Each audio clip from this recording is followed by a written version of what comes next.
I'm sorry for this. Because something exactly. I'm sorry for that. And and one thing I would say that English is not that good, so maybe there's some problem understanding. Uh, so uh, please bear with me, and if you don't understand something, then we can talk later after the talk. It's very good. Yeah. Our Tibet is terrible. Yeah. When I was in Salvador, we started to say something on this sector. Thank you. The history of his translation, how translated Tibet, and how it came from India, and so forth. So on this, the recent history of Kanggyur and Tenngyur, and overview on the compilation of the canonical text.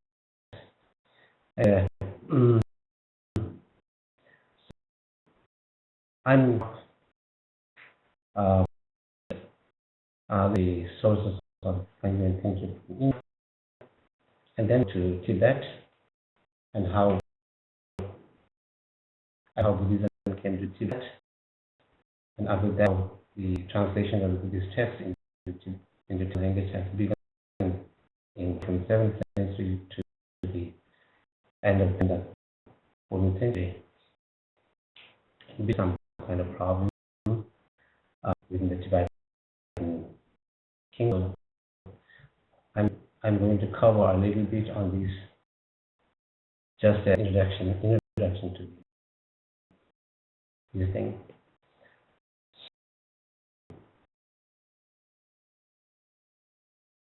So as in the with his sermon, Buddha gave a sermon on Four Noble Sadhanas, which was known as Vishanamrita. Your Noble Truth.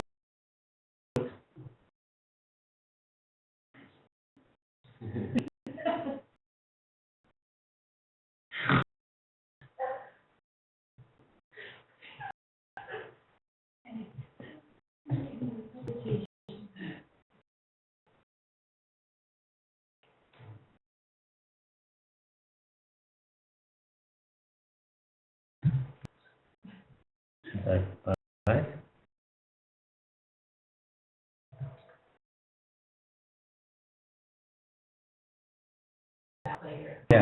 Yeah.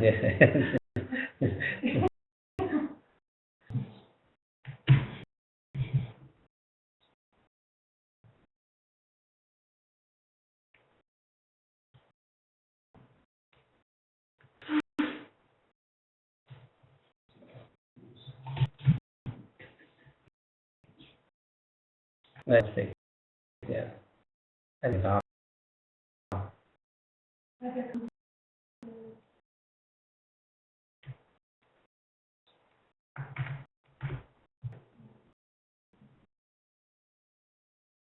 yes, there you go.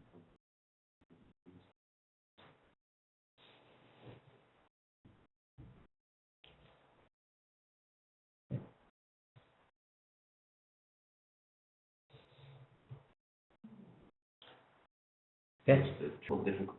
Yeah, sometimes. Yeah.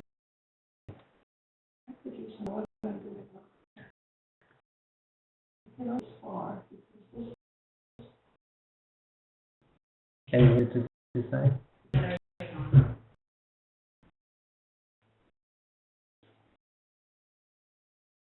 Yeah.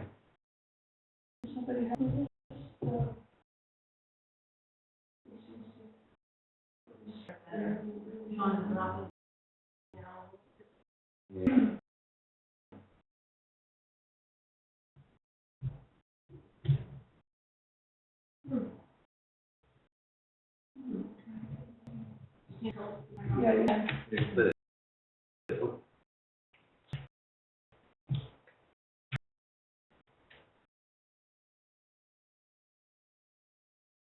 think that's his film. Okay, so we stroke it down. Stroke it down. Back it up. Environment is. There you go.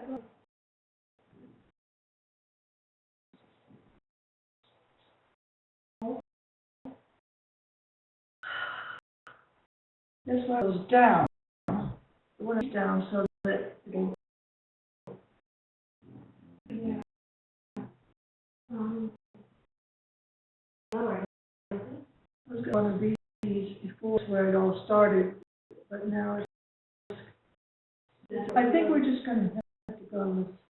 Yeah. Okay. Yeah. Do our best. So something on underneath that.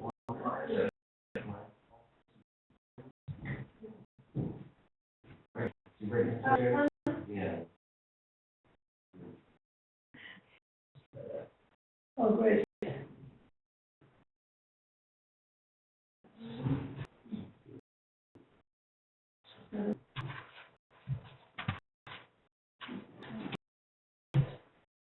Yeah.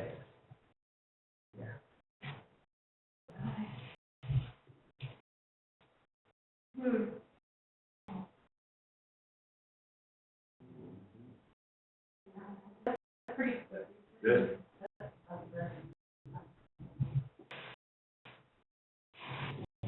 No, but I think maybe we can get more of an angle, something underneath. That's good. I mean, maybe we can just back a little. Okay.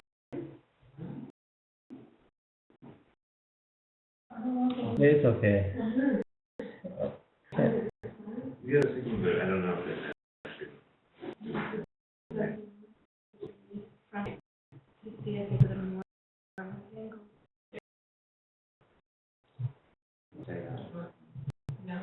Really high, because The other direction, this way.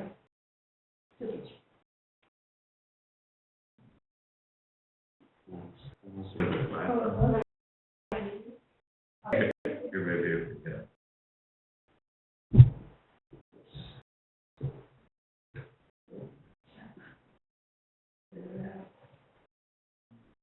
let's move that.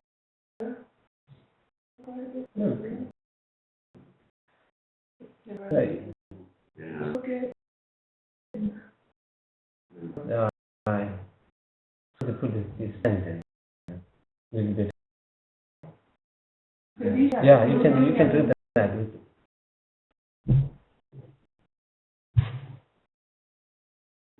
Without those things. Even though I think you can just yeah. Yeah. Yeah.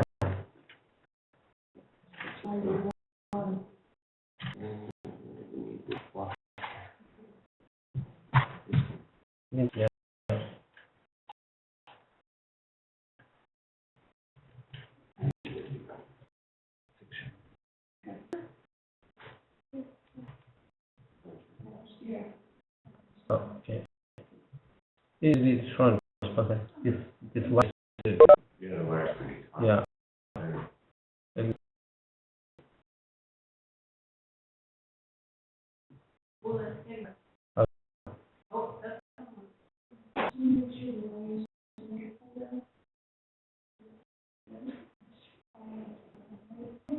Yeah. Thank you. Thank you.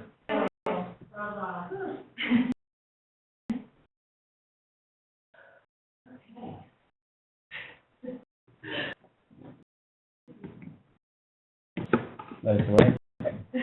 Okay. Yeah. Thank you for coming. I just forgot to say, do some. I have to introduce myself a little bit because I thought I was also a monk. Zara Masri, where from Kanggyur is from. I'm also from the same monastery, and we know each other. I know him when I was there. This is also known to me. know, so he just says something. So and now, okay, then. So I think we don't to actually explain anything about that, but sometimes when I was teaching one time in Australia, we had a good discussion on this with some CEOs of some company, taking of this Four Noble Truth that can be applied in their daily, also how to solve the problems. So this way, the Four Noble Truth is the told how human beings are facing suffering and how we get it, and the way of the solve, right? In this way, the CEO was also talking about the same thing, and when I explained about that, he said, okay, this is really good to use. We have a lot of problems in the business like this system. So how to solve the problem and how we get out of it and how to achieve the goal. Part the fortune and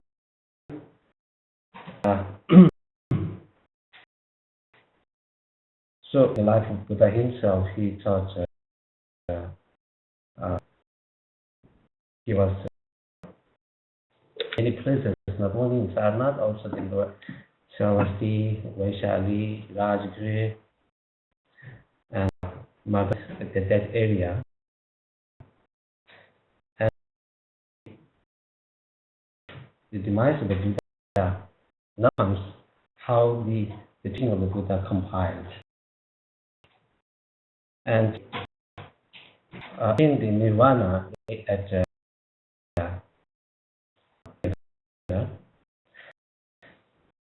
then every follower or every disciple, and not only the audience, the monks, not only the monks, but the lay people there in Greece, but there was a monk, his name Bhadra.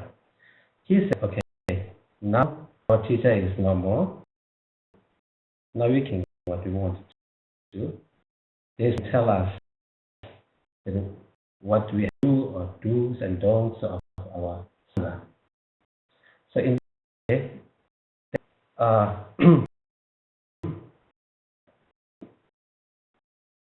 arriving between the Sangha, he said, okay, so actually compile the Buddha's teaching.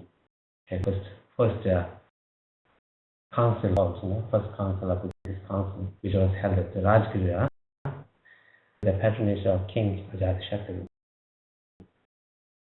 So three called the Tripitaka was complete, and that was the first time the Buddha, the Son themselves came down and combined all the teachings of Buddha in 3 days: Sutra, Abhidharma, and Vinaya. So Vinaya is compiled by Upali, the great practitioner of Vinaya in himself, and the Sutra by Anna, and Abhidharma Kashyapa by himself. So, three are the, what we call interpreted is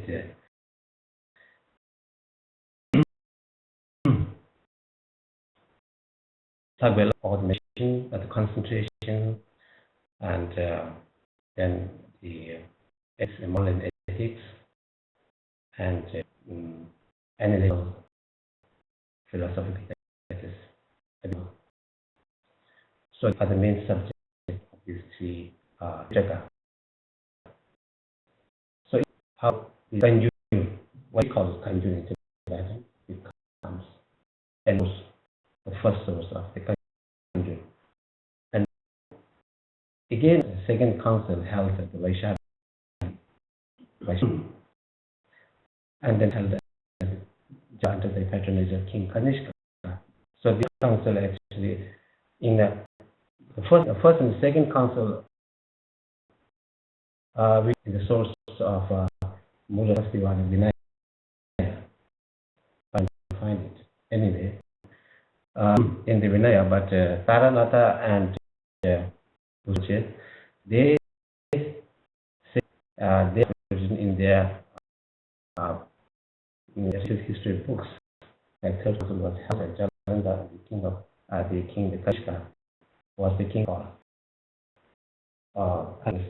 this year.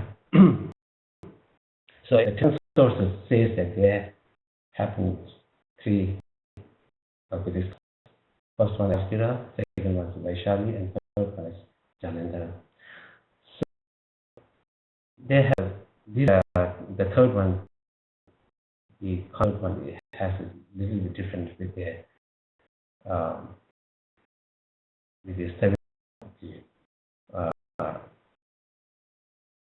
what you call at the equivalent in Sri Lanka and other areas, you know. So this is different from then. So now Tibet was in the century the king Songzhen during history became a powerful kingdom. Then they have a good relationship with China and also with their and Tibet have a script of itself. We don't have any script, just something. And then when it says in the history books, actually it's documented that the king become powerful under the Gambo. They some and and they know one who can read or write. And okay, we need something, some kind of script language. And then he finished Sambura with Sambura with some other students to India. And they came to India and they Sanskrit at the time. Sambura,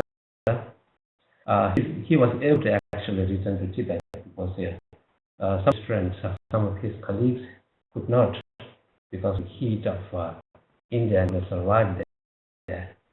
And Tenngyur was able to come back, and he devised the Tibetan script. And the script, actually, Tibetan script was based on the Egypt of Gupta period of that 7th century. So there are in many history books, they have some different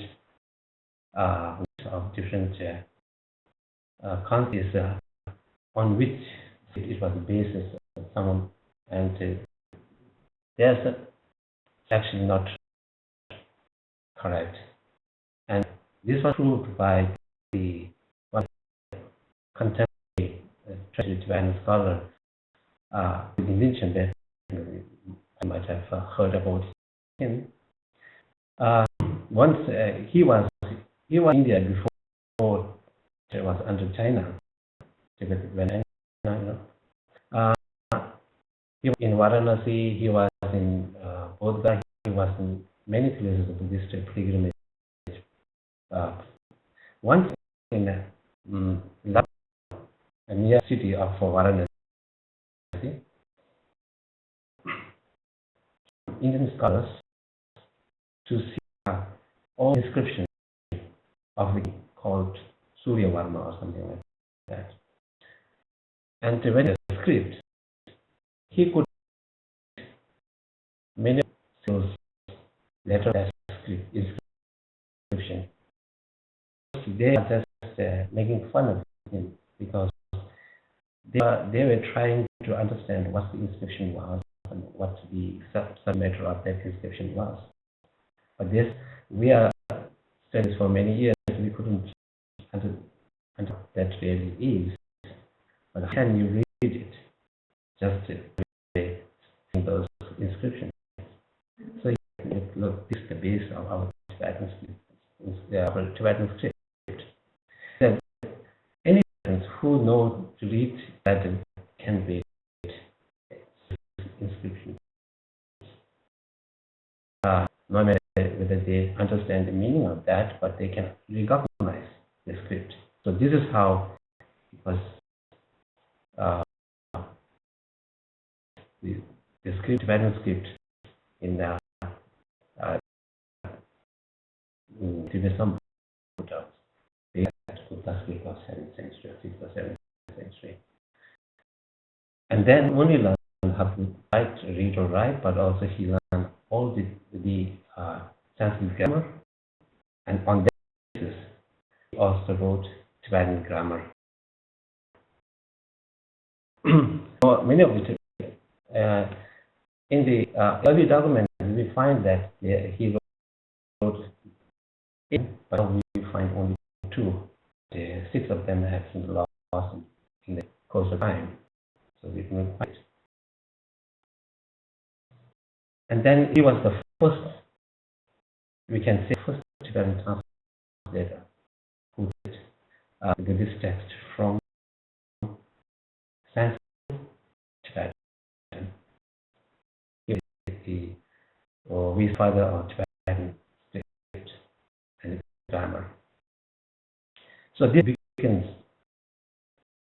the Sanskrit, Tibetan grammar, and Tibetan writing started from 7th century during the reign of King Songtsen. And it continues, but during those times it was not actually in a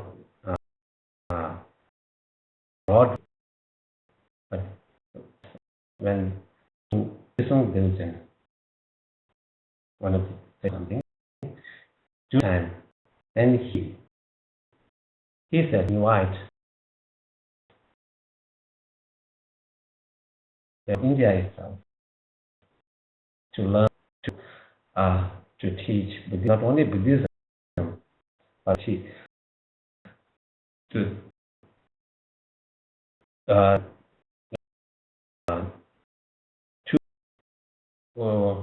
make us to be a monk. Acharya Shanta Rakshita, he was the greatest scholar of his time in India.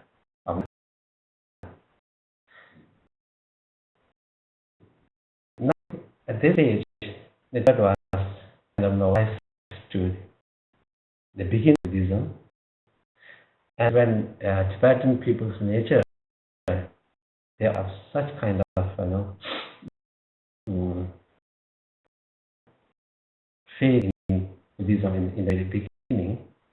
So when Shanta Rakshita came there, though he was a very profound scholar himself, but he could not, in the very first time, could not convince the Tibetans what Buddhism was. He was teaching, but they cannot actually accept that, because it is that during time in Tibet we have indigenous religion called practicing the miracle things or something like that, and the kind of feelings were in Tibetans. And when Shanta Rakshita taught them about the Buddhism and wholesome teas and all those things, it's difficult for the Tibetans to grasp it. Because of that, then Acharya Shanta Rakshita told to invite Acharya, who was late time. And then Acharya came to Tibet, and he showed a lot of miracles. He was accomplished tantric himself. So because that, the Tibetans thought that, okay, in Buddhism also there is they can have something like this. And we started Padmasambhas very, very brave and grateful. Tibetans are conducive to receive this teaching. That's true. Indian scholars are regarded as very greatly in Tibet. Seven were ordained monks. First, who became a monk, Tibetan, Tibetan, and seven monks actually was a kind of trial. If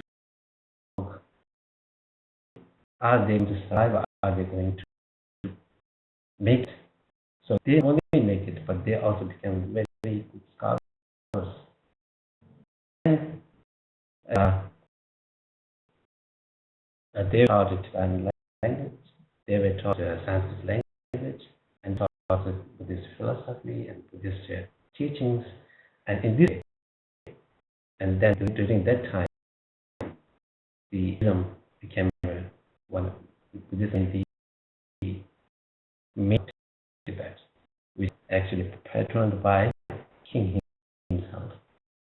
And moreover, in fact, when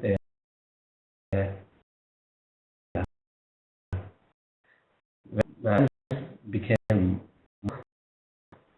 they were totally sponsored by the king and go out for the beggings, for as it was done, it was the culture of the Buddhist monks in India. So now it survived. And then Sanskrit and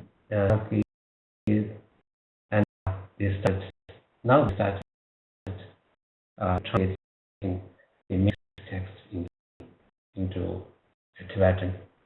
But first, this is the first monastery in Tibet.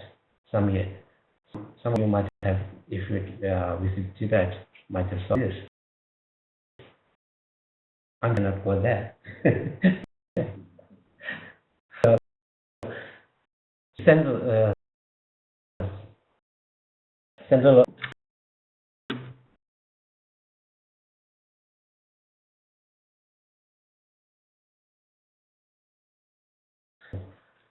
central of the yellow room is the main temple, and there are different stupas all over for the function and for inner how to say inside of that. And this monastery now they have established some kind of different departments at that time. One is the meditational department, another is the education department, and then another one is kind of the storeman for the monks, and these way are some different departments. And among them, the medicinal and the translation department are the main department functioning. So in the translation department, there are translations for this text from Sanskrit to Sanskrit or Pali or from the Indian language to Tibetan. And that meditational department, they invited some Chinese monks, what they call Hoshang, that they invited him, and he was teaching the Tibetans, monks and Tibetans, whoever interested in that.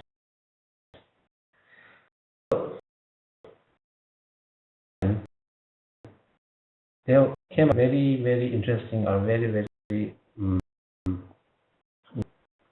fair debate between the monk and the Indian scholars. So what they did actually, that is, this is what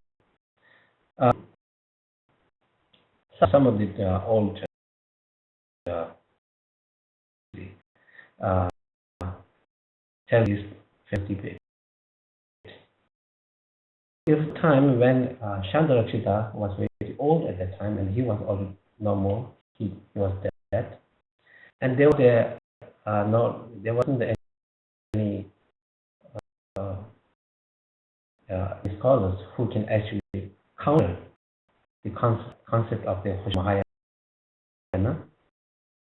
But actually, Chandrarakshita was he was sensing all those things when he was alive. So he told his Tibetan students that after death, something to happen like this. So if it happened, you send my students, Kamal, from in the actually their concepts. One of the and Indian they kind of disagreement between as well as concept there. The Chinese say what do you call it? Chikcharwa, instantaneous.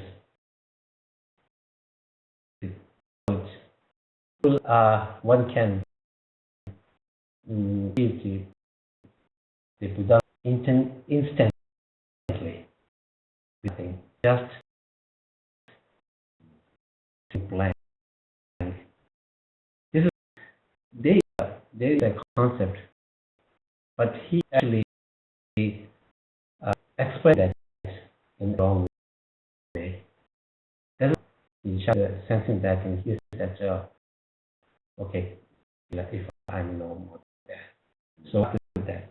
This is from Hassan, who's the Chinese master, right? Who he was teaching that you could, without special insight, just through body. Yeah.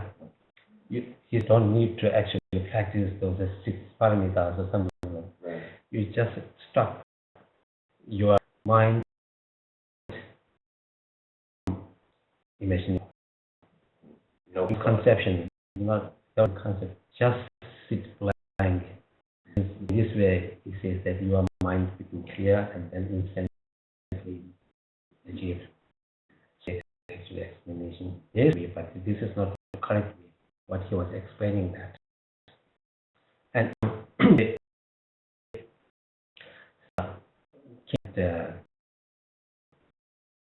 to white concealer and he came back and then they have and now here the Tibetan side this is the Kamalashila one and the Chinese side this is Japan.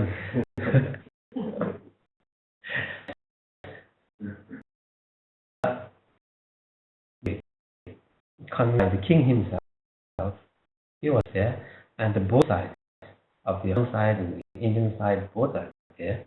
Both the scholars from both sides are there, and in that they have the debate.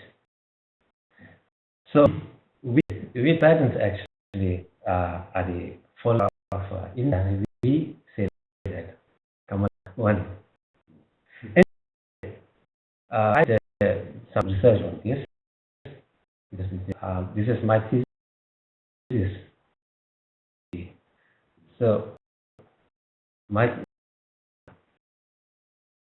Hassan was explaining from and the how we so that so in way the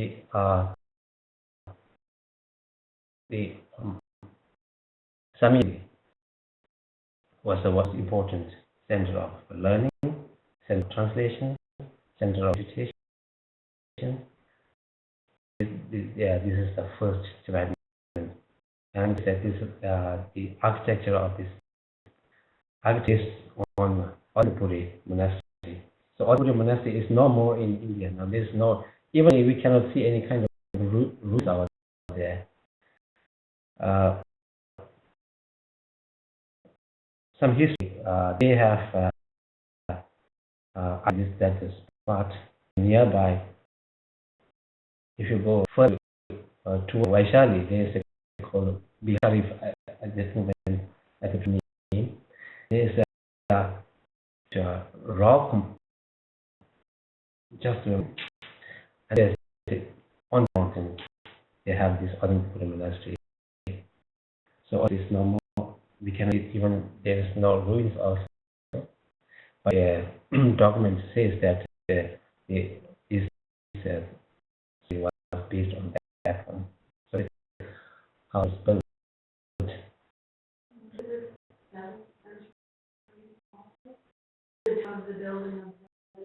Yeah, 8th century. Yeah, 8th century.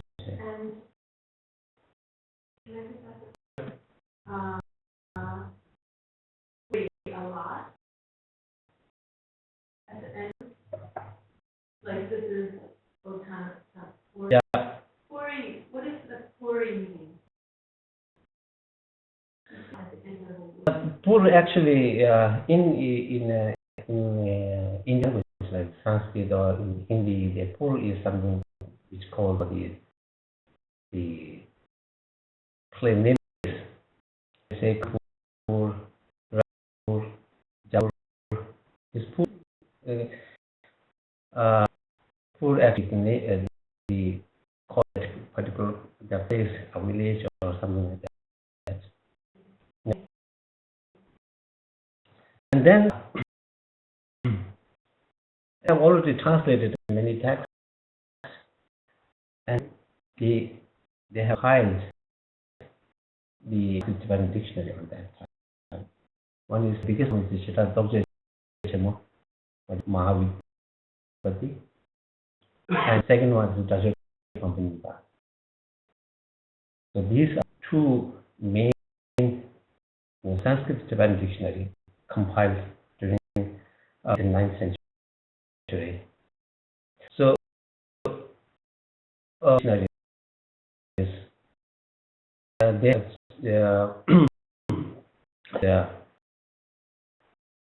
not only the Buddhist terminology, or the which is from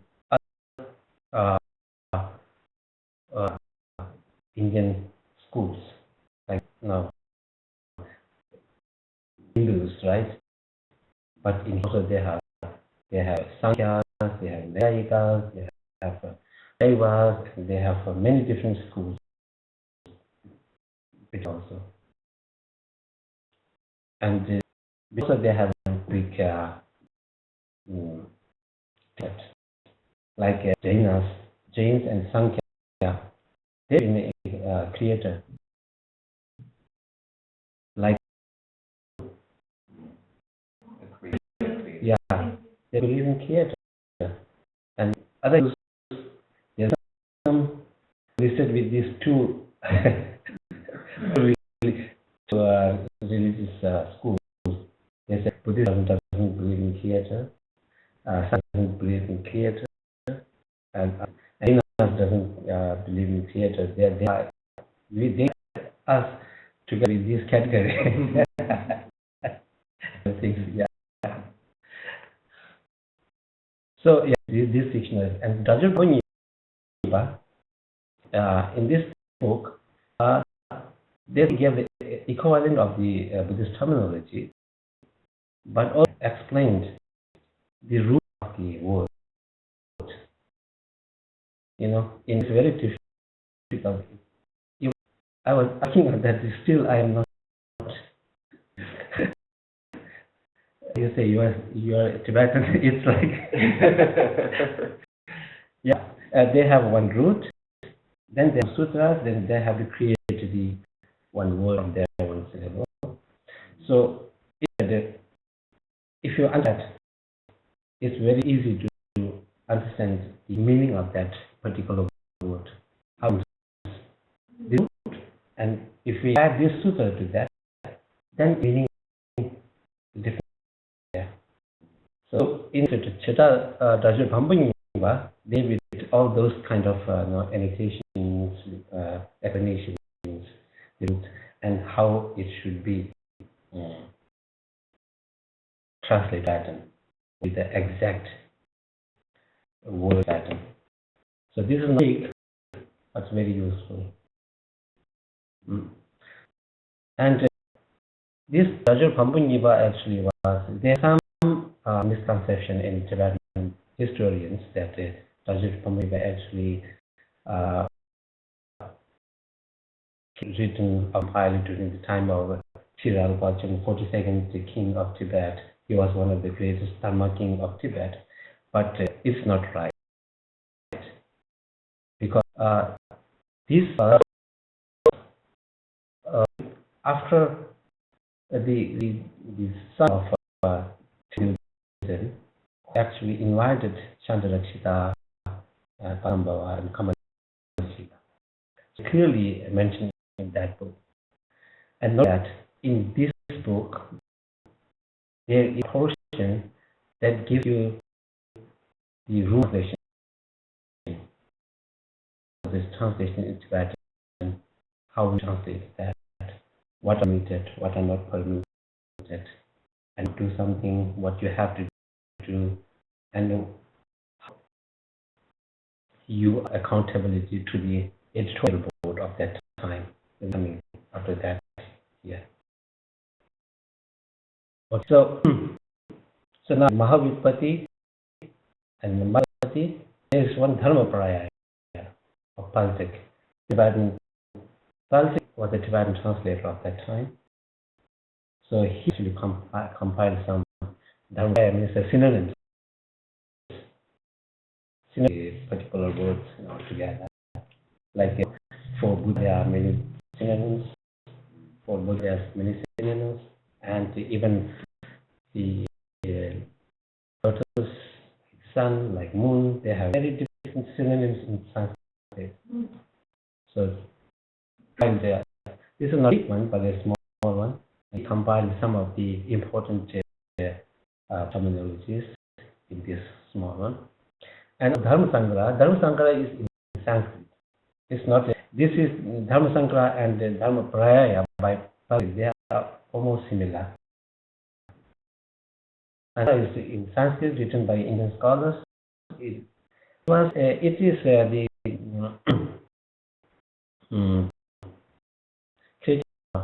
Nagarjuna, but whether I can say that whether Nagarjuna wrote this one or not. Maybe some Nagarjuna name, same name. So, and then tradition went further developed with the tradition of Amar Kosha. So Amar Kosha is one of the biggest dictionary, we call dictionary or what? So there are tons of so for the letters, for the water, for the air, every single thing has synonyms, and it is compiled in this one.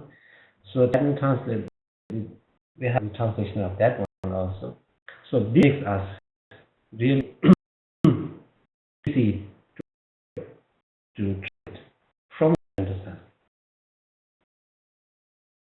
Yeah, Sanskrit also, and at present in our university, we are doing that from Latin and Tenngyur, we are taking back to Sanskrit now, because the original books were lost in Sanskrit. Some of them Tibet, but then we do the most important text in the Sanskrit back. Show our gratitude to India, we get from them. I need to say something, because originally Tom didn't went to find, he was to Sith is a language. Yes. And it has its own script. It's an alphabet. Yeah. Any reason why the Tibetans couldn't adopt that alphabet as to going and finding a new set of alphabet? It would have been so much easier, in the long run. They say an alphabet. Yeah. It's Sanskrit, Tibetan is another language, right? So when they did that, he created all those alphabets, which is used for which is how to say for Tibetan language. Because of the pronunciation. Yes, and all those things? pronunciations, all those things. Okay. And one more thing, in we don't have the alphabet. Some of the alphabets, 10 that's in Sanskrit. Also, we have 16 vowels. But which can be done with 4 vowels. Vowels, yeah. So, well, that's it. But one thing, we have thick letters and opposite letters. In Sanskrit, they have ka, ga, and ga. So it doesn't need in Tibetan for language actually to our language. And cha, ja, ja, we don't need this, but we hear that in Tibetan. This is great. For the purpose, in the early stages, the Tibetan translators, they transliterated the months. They have these ja, ta, all this. They that find difficulty to accurate or correct transliteration of those mantras. The Tibetan translators, they have made the letter fit, and then when we go through this mantra, it's exactly accurate with the Sanskrit. When they say Buddha, they write Tibetan, oh, Bashijibu, like that. But it's not from. Now we think whichever read or whichever mantra you actually recite is actually in Sanskrit. So this developed a little bit further in the end of 10th century. This is how we have. When we look into the Duha manuscript, all Duha is Duha manuscript. There's English and German and I think English also. They found a manuscript kept in a cave in Duha in the Tibetan border. Those manuscripts, I'm going to show you that to you also. In those manuscripts, they have documents, not only Buddhist text, or Tibetan historical, Tibetan cultural, all those documents are found. In some of them are kept in museum. Some of them in France or somewhere. Yes, France. I don't remember that. But all of those in different form we had. Oh yeah. Sorry. Yeah. Approximately what time period are those? Those documents are some of the Western scholars, they say that 9th century to 10th century. Yeah. Do you think has any of those too, or do they just keep the Christian documents? Yeah? Sir? The Pope. The bad. I don't know. I don't know. Mostly excavated by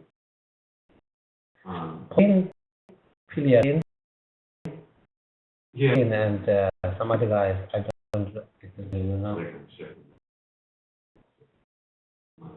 Yeah. So this is how it happens. Yeah. And in those times, before that, before there wasn't a problem in reciting Sanskrit mantras. You know that this is what they have to recite in this way, in this kind of pronunciation. But now that has Tibetan right now also, we have Tibetan the mantras like right. Then one student of Asia, he in dictionary, the pronunciation of the Tibetan themselves have created a very big, like in early days. In present time, when you go to Amdo, and they provide how it was written. Like when we Sakata Kashajuku, Sakata Vichaku, and Kashajuku, it just say Kashajuku. That's it. In the pronunciation, right? So you're saying each letter, the superscribed Yeah. letter, and then the final sentence. Yes. So, So in some part of Amdo, they pronounce whole thing. Sku. Sometimes when you see transliterated Tibetan, there's a capital letter in the middle word, like they, there's like the changes in pronunciation versus the written. Maybe it's, no, these scholars, in the university scholars, they use the A or something. Yeah. That's for Sanskrit, long A. Okay. In Sanskrit, we have A.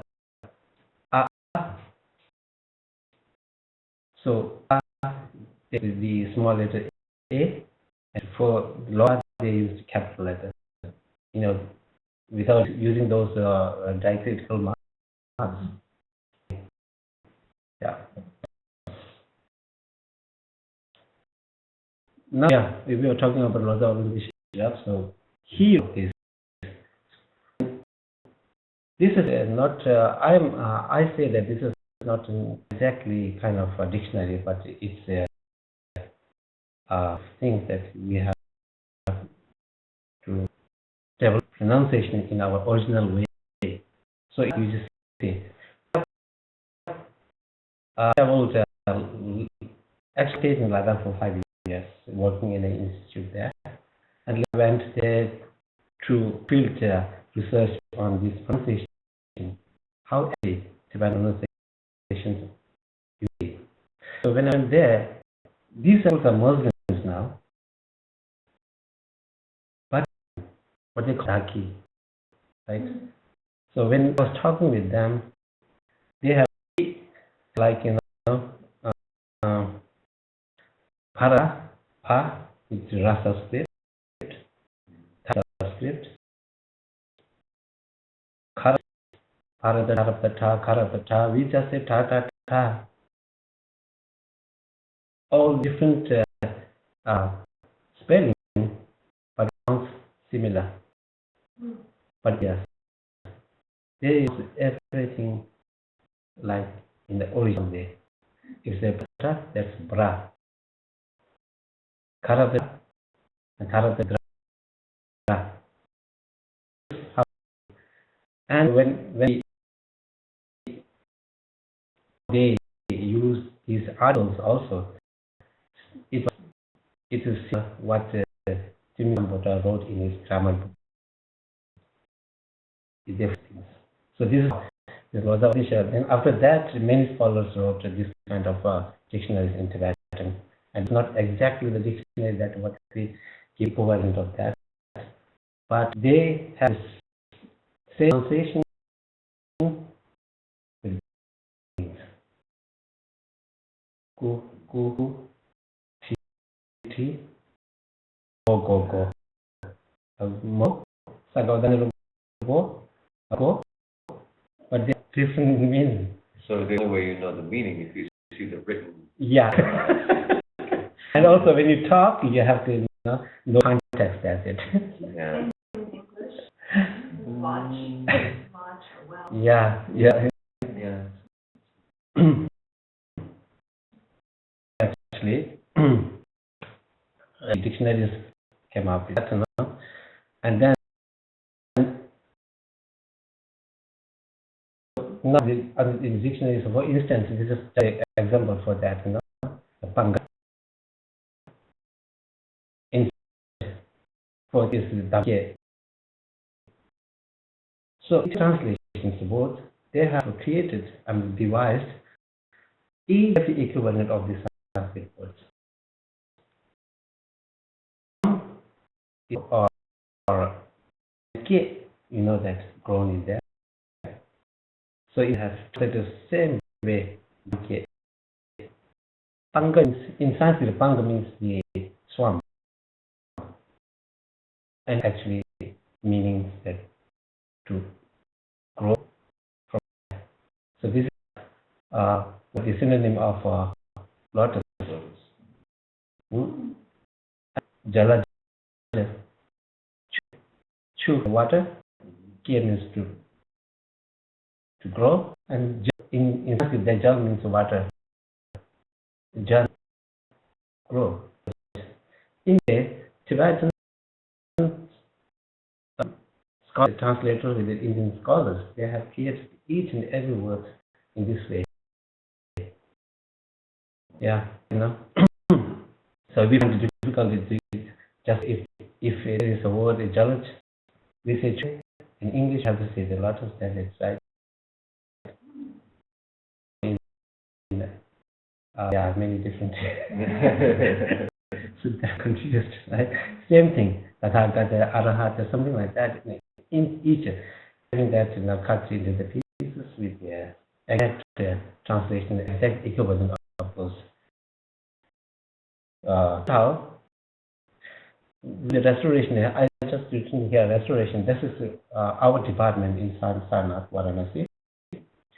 We are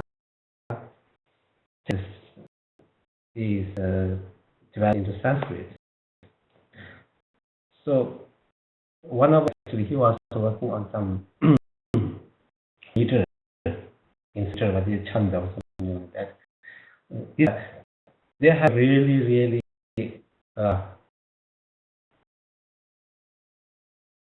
systematic rules to write.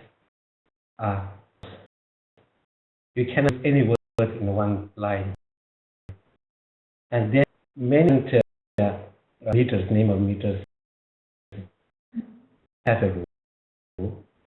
And have a rule, and rule one kind of word can be used in third syllable of that line. Fourth syllable of the line should be what? Means that whether it is a long one or whether it is a short one, what is lagu and hasa and dirka, something like that. This way, he was retranslating that into the Sanskrit from Tibet. There's a now professor from Germany. He was good Sanskrit, and he said this is like an original. So this will make it back because we have every single word, and once we know it, the trader, this is a scholar who knows very good in these rules of the meters. Then we have to there in Tibetan to Sanskrit. We don't find any problem with that. And this actually, I'm not just exaggerating. So how I gave an example of those words which we have each and every, right? Yeah. So we have about the titles we all made back to Sanskrit. That's how we do. And yeah. And those things have never been English.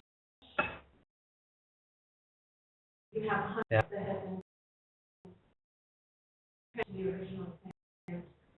Yes. And into English? Yes, a few of them, not all. And we actually doing some more on Hindi. Yeah. Because our use is target audience are Indians. Okay, and then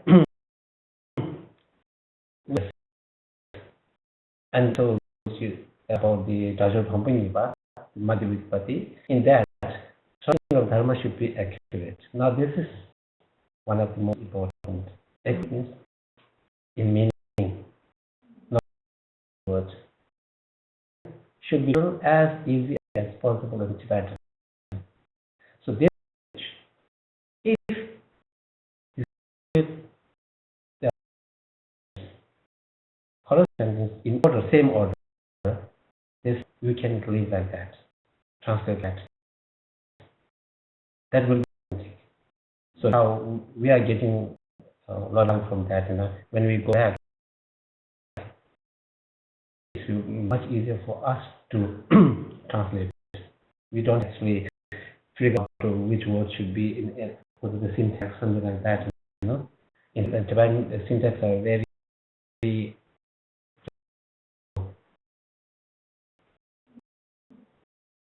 and the cues very well. Then we can what is this sentence what is this sentence saying? In Sanskrit, same thing. And then prayer is given to translate by keeping the order of the word in Sanskrit text. That's the priority they said. You should keep the as it is in Sanskrit. If the meaning is, if you are getting the same meaning there. So many they did that. And they could, because of the nature of the two languages, if you have to actually cut or just to out of the words, you have to do that. This is also they are permitted to do that. But if it's possible, they say better do that, better keep the order. So if you give the clear meaning of the text by breaking the order, maybe you do so. So this that stick that you cannot actually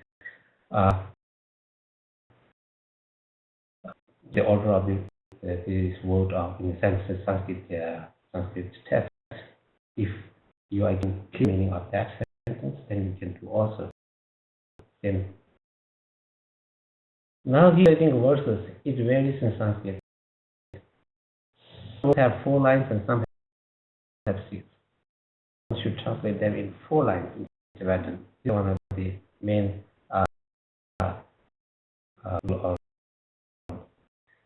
there's in the order of the word in line. So this is how we do that.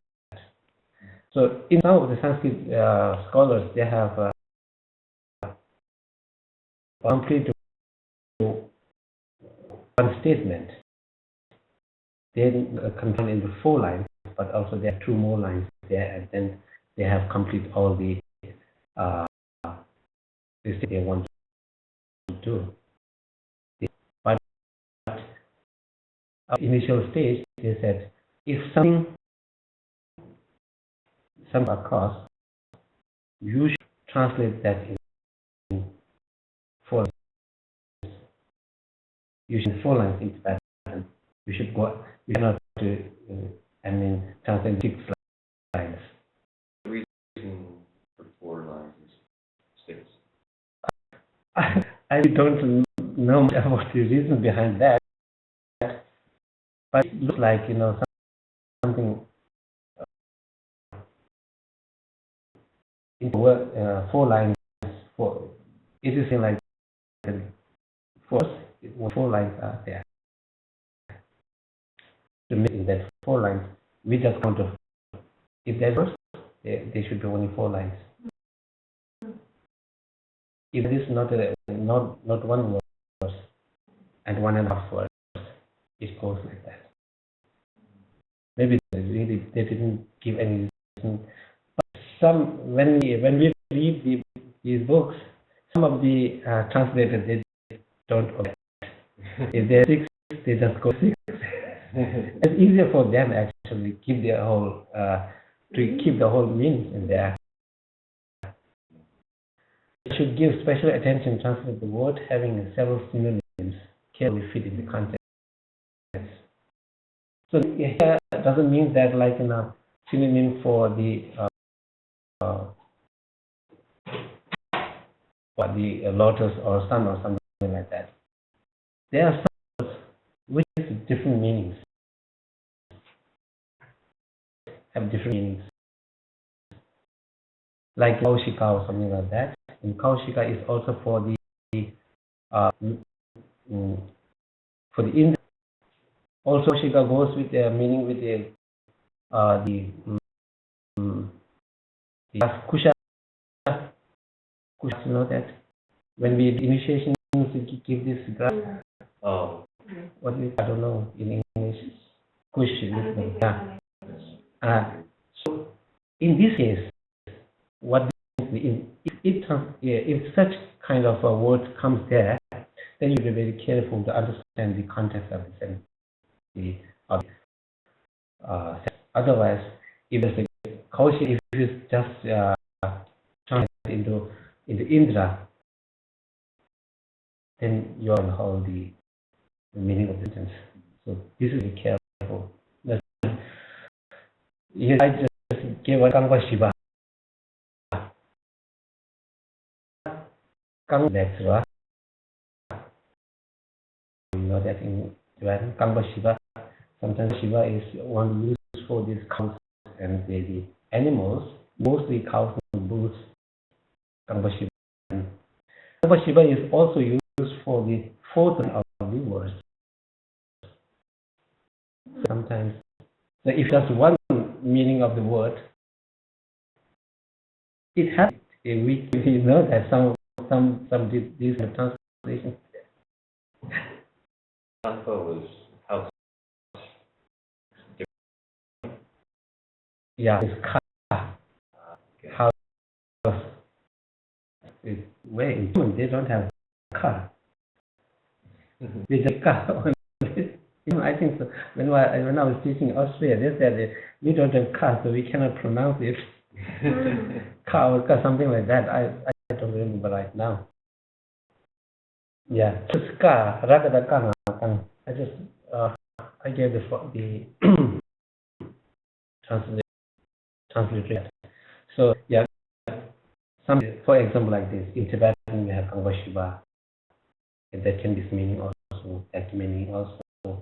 And some Tibetan Kangwa Shiva. Okay, cow. Doesn't in context it doesn't mean that doesn't go with the cow, but it sometimes. So there are examples like that. So they said you should be very careful doing that. Otherwise, you are spoiling whole the meaning. And then translate the name of the places, flowers, plants, etc. Could translate them, but will create confusion. If things when translated them, they will be preceded by a place code, a flower code, and something like that. Other word as it is. So this one most rare, but many translators they did not follow that. So now we are doing some kind of work, translating work.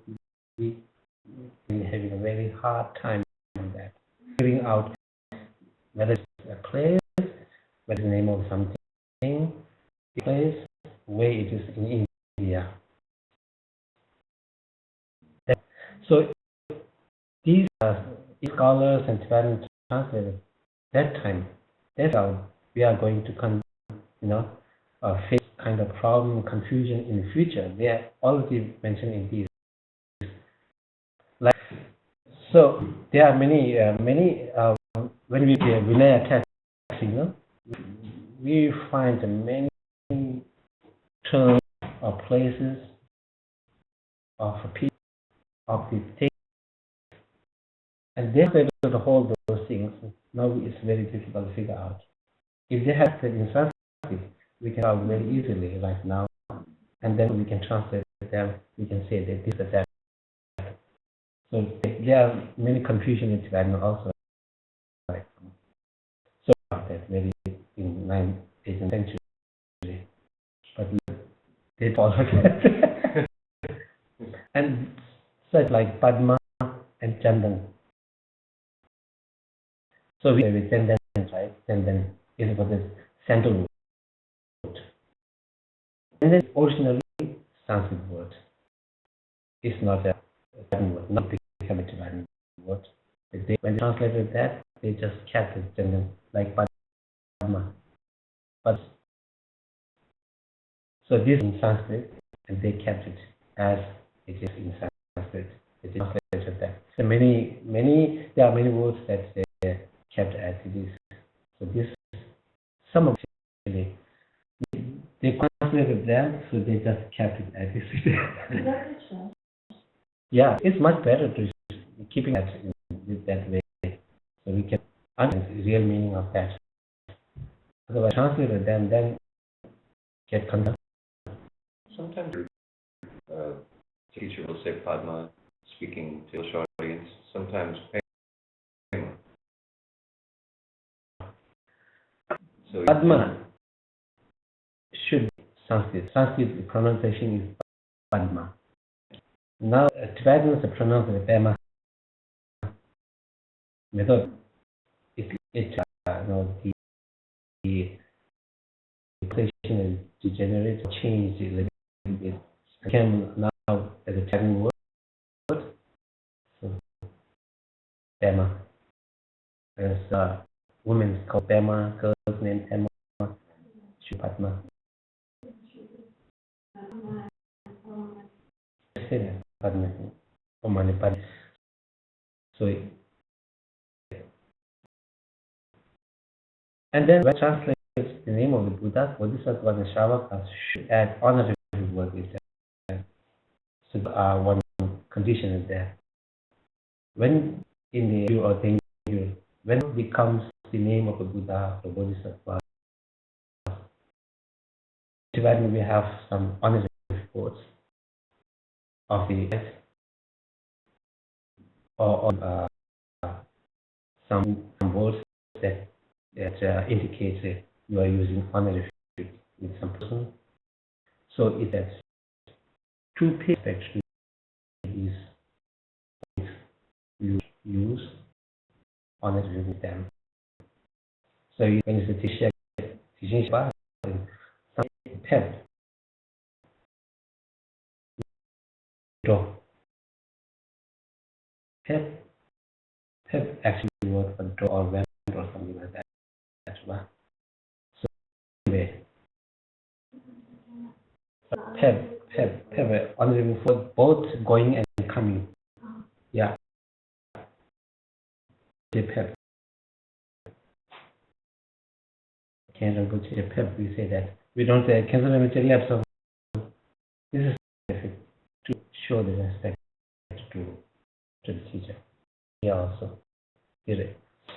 To the word not permitted or not listed in the vocabulary list compiled by the editorial report. So this is one of the main. So the purpose behind this is to make translations uniform. One book, I translated one book text, and what used in translation are similar for the same word. A different word, and you use that, I understand that what you're saying. This way, they have actually editorial board constituted by the king himself, and what are doing to the editorial board. And I translated that wrote and just send it to the publisher and just don't do that. Those days it's not permitted. Everything is governed by the king. report. So translated a book, a text of this text, then you submit the editorial report. And once you have, they give the of that, then it's actually distributed to MOB, distributed or published or written on. So in here, they said, if you are dividing or creating a new word, new equivalent word, first you should submit the editorial report. Analyze it, check, and then if they found it is correct in the meaning with equivalent, they will give the permission to use that word. And this will be like a little list. Then this becomes authentic word translate, equivalent word for that. Okay. But now these days, when you translation English translation in that, some scholars have his own, some scholars don't agree with each other. These scholars we are yeah. So in 9th century or 8th and 9th century, they have actually came up with this idea to make uniform translation. That's not. Whenever you see any of the text, you can say, oh, this is this, or this is this. There's no difference there. Different terms in English. Yeah. I read Oracle, and I was thinking, we were using the same kind of method of finding the word, because there's different softwares, and they had the same word used for things. So we had like a board, an editorial board, and we decided this is the word for this. Yeah, this is very important to make it uniform and to easier for the readers, you know. Yeah. But this one thing, okay. So if you want to create something new, you just send to the editorial board. They will analyze it. They will look at it. If that's okay, then they will give it okay, and then you have to look at in the vocabulary and then distribute it to the translators. No, that was there. So they can that okay, I can use this word also. This is that. Interesting thing. Standards needed to keep secret. Therefore, secret. Therefore, it is not permitted to translate without the permission of the editorial report. Those days. Yeah, different now. It's not only different now, it's different from in the 10th century, 11th century. Now, 11th century onward is very, very different. See, there are lots of countries that kind of what you call black magic or something like that. It is the early Tibetan histories books that when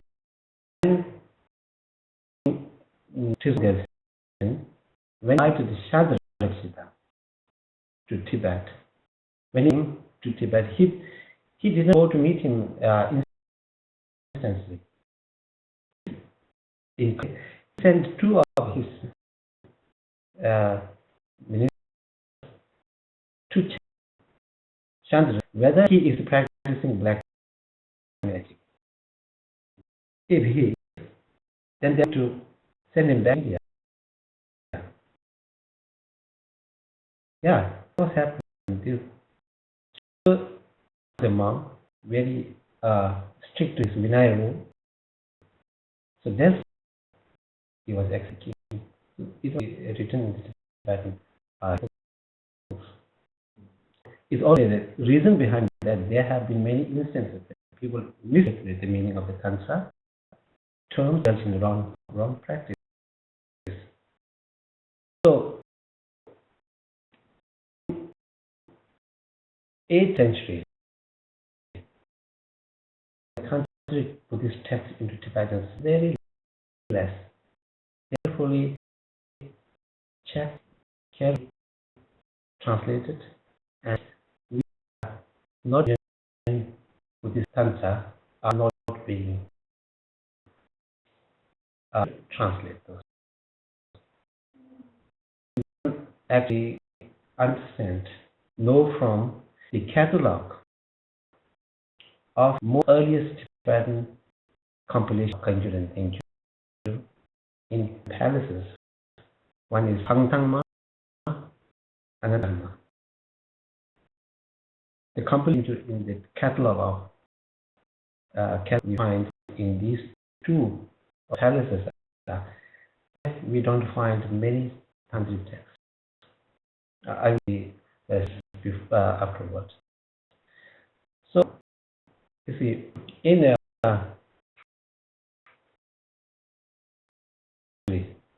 I actually invite me to the this practice of Tantra in Tibet. That is it. Now, when you read by king of Western Tibet, Kanggyur, that you know that they have one sacrifices his life for to invite a bishop from India. He was sources at that time in Western Tibet, but he was devoted to Buddhism. He himself a Buddhist. And he just went out to find resources in Tibetan government. He said he went to find the goals to invite it in a scholar. So he was a neighboring king. Put it, his younger brother came to rescue him, but he said, whatever gold you found, just use that to invite a bishop from India. I'm old, I can't into the Dharma. Whatever I have done. I will die. And for that, you just do this. So this is sacrifice his life for the bishop from India. And when you in his letter, it's really then it's kind of frustrating, you know. The situation is almost not that good because of this all kinds of things out there. So that's why he wrote the Bodhipada Pradeva, you know, that the Lamrim, the Sonrim, then the Kada Gadikam, and then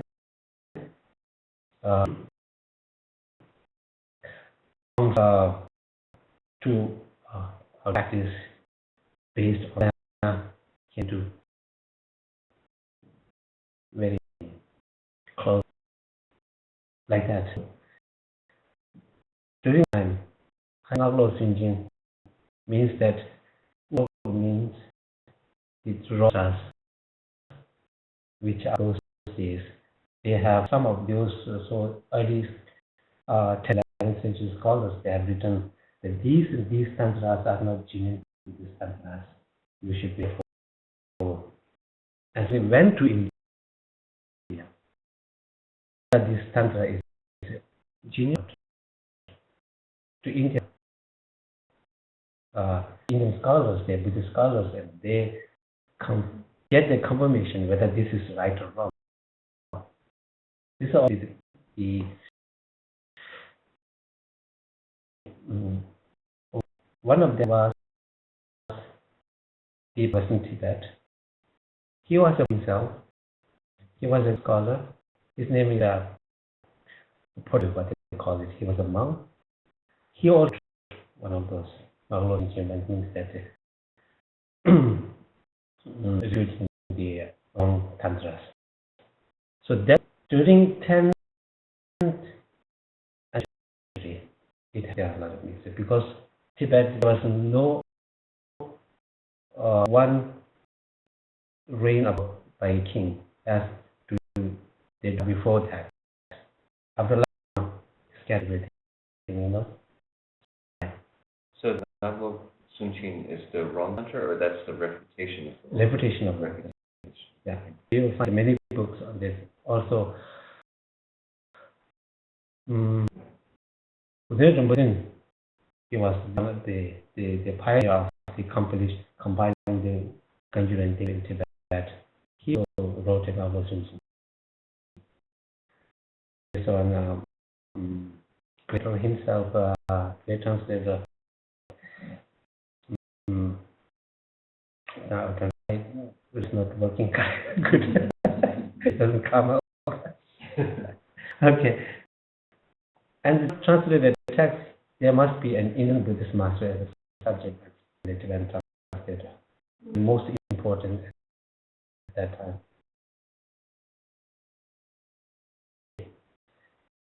Then should there subject expert as for the translator with the translator. Otherwise, if translators try to translate it, it's very difficult to bring the exact meaning of that Sanskrit text or those texts into the target language. It's really difficult. If there's one person do that, but you need an expert not only on language but also on the meaning of the Yes. So two languages have a different nature, right? You are in English, in Tibetan, so it's different. Like example, it's very casual thing. We say take a seat. Right? If I say it directly in Tibetan, we say carry. I don't know actually. I'm not a Tibetan.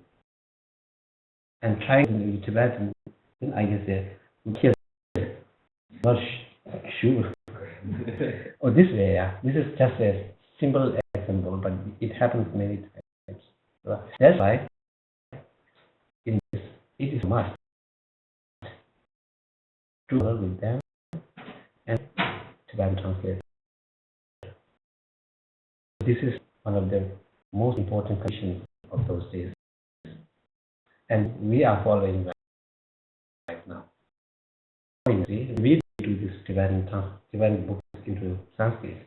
We are the subject expert of Tibetan, and this I become the language expert. Yeah. So it's in the peace with them that before we are experts, now we are subject experts. We always tell them to do this. Well, maybe 1,000 years from now, English would be the subject expert. Yeah. I see that. It could happen. Okay.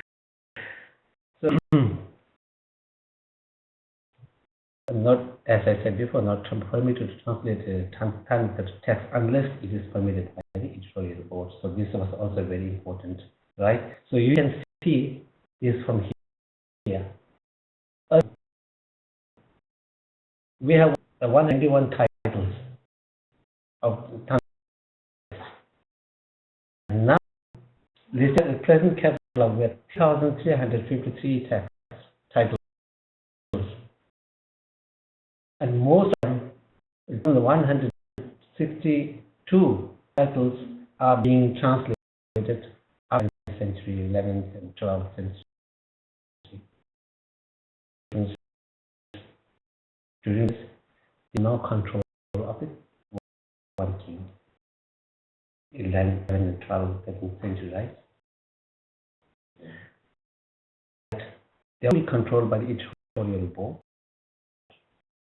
So they checked, they analyzed the text.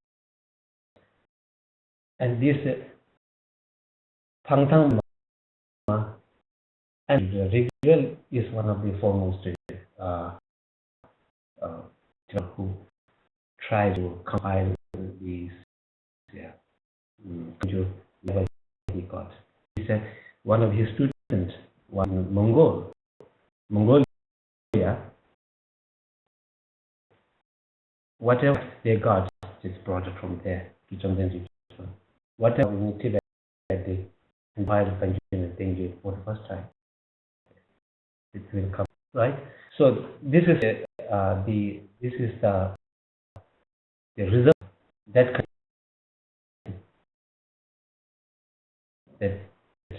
translated country test unless you have the permission from the Italian board. So one in the early 3,153 in the later stage. So there's 3,162 titles. So this is how the rules of the king, the degree of the king, has followed or not followed, right? Those texts. I know you can do computer, but if you want to think of the future, are you putting those things into Ave or something like that just to keep, all that you have? Are you computers? No. Now, actually, I'm looking after the library of our university. I'm just roaming here in the United States, but I'm in charge of that library. Now, I have come up with the idea that I have our best to keep those in the AC first, because air conditioning. Because in India, in the place where we are living, is wet, and it can spoil everything. Second stage, we are digitizing whole thing now. And then we don't have to use it every single time all manuscripts. We can use the digital format in a computer. You can same thing, but in digital form. And I would want a hard copy when they protect it, or is too much volume for them to house? housing them all in libraries. You should hide them too somewhere. Sorry? You should hide them somewhere. If we hide them in somewhere, then maybe some will say What? some will come. What's they call that? Yeah. Yeah. Like treasure. Treasure reliever. Like a thief, like a pirate. But they call it you have say that. Real dark. Yeah, okay. Well, I think we should think about that. Well, yeah, I think it's a good point, actually, because even you keep them in air-conditioned room, what if there's a natural disaster or nuclear disaster or terrorist attack and, the terrorists we are keeping in digital also, and now we are trying to keep those in some safer different places on the servers. Planning to do that, but You can tell a lot of movies. A lot of movies, but I think through digital form isn't always going to work. Someday there's going to be something else, and so this really, I'm talking with professor in Sabara also. He was also coming up with the idea what you are talking, but I don't come up with a solution for that. I don't know what to do. Underground can be protected from things on the surface. Okay. It keeps the temperature like air conditioning. So like a bunker. Yeah. Exactly like that. But it's also not saving. So they are from that. Multiple places. Yeah. So this is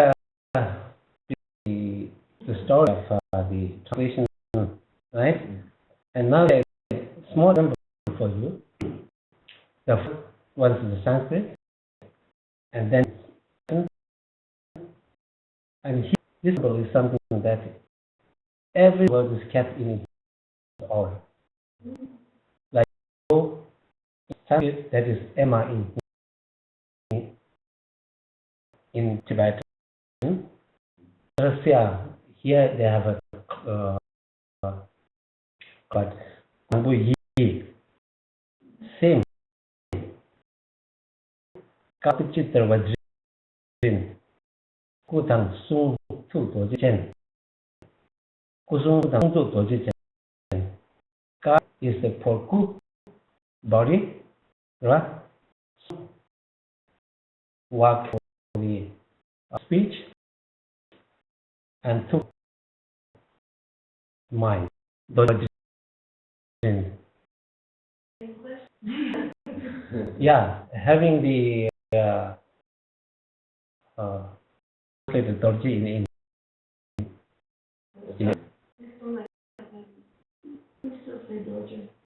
yeah, but actually, Dorji actually signifies the Yeah, it can be. yeah, when some say thunderbolt, that is not right translation. Yeah, it always means that it's very firm, very strong, very solid, or something like that. It should be understood. So kind of body, spirit, mind. Here there is Anupada. Here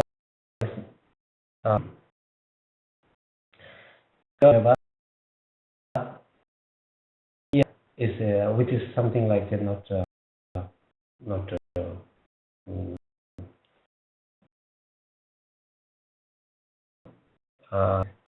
born by itself.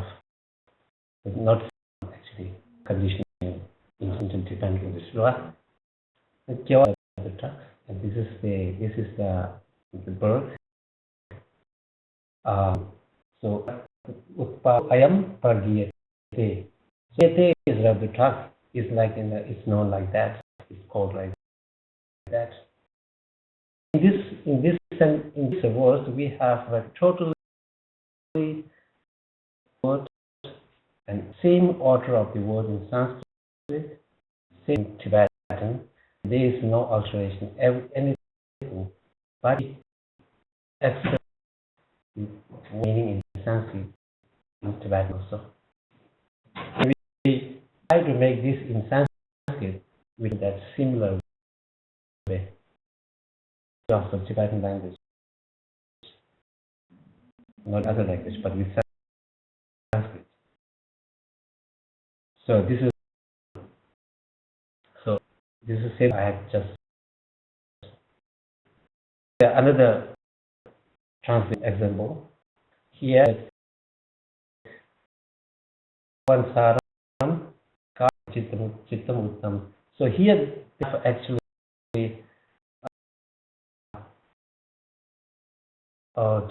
send the order send the of the lines because to fit that into Tibetan, understanding into Tibetan.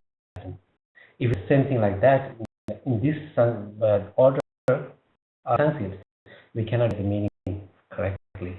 So in Tibetan, you see, first line is in third Sanskrit. No, sorry, Aram Kaiva Chittam. This is Sang. Tivatata Katam Guhyam, third line. But that is second line. And then listen. Bodhitaram, this is last line in Sanskrit, is third line. And the first line of the Sanskrit in Tibetan is the fourth last line. So two lines in Tibetan language. Easy to get the meaning easily. They have something like that. Otherwise, if we start to into this kind of words, then you are the meaning. Yeah. So this is something that in the rule they have mentioned. No? Okay. So another thing here. So this is about syntax. For Sanskrit, kalena, tena, samayena. So all three are in Sanskrit. That is the third. What you call in Tibetan is cheda.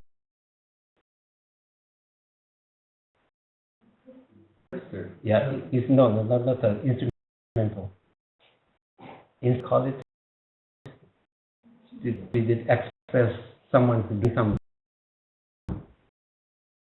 case. Yeah, not tense, not tense. The case, yeah. So you related that kalena, stena, samayena in exactly the same case in Tibetan, then do work. So kalena in the sixth case, the person what we call, and and this for samayena. In it, this which has different that it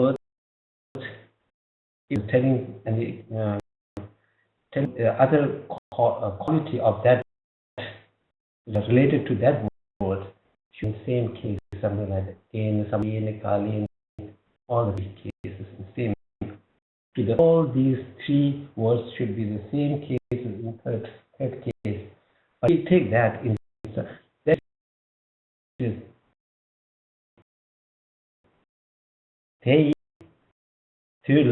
something that is not going to work in Tibet. Then in Tibet, something like that. When in the Kanggyur we find these words many times. With this and this, or this plus something like that. Always come this word. So we can actually translate it as it's the same case in Sanskrit. So this is what the differential of this the should be in English also. So the target source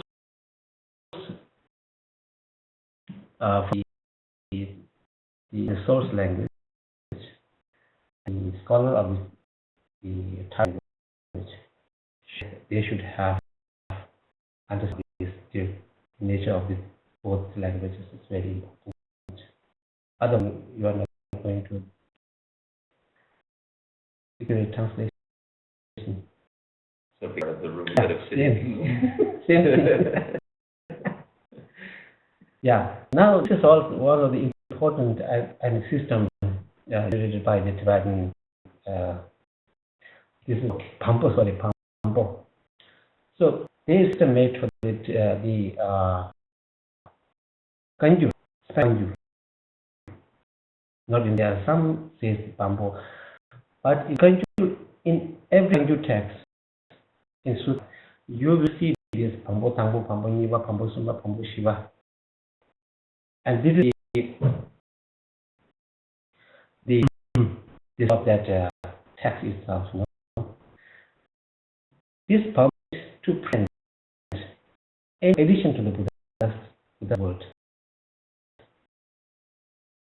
So what Pampo is 8 sides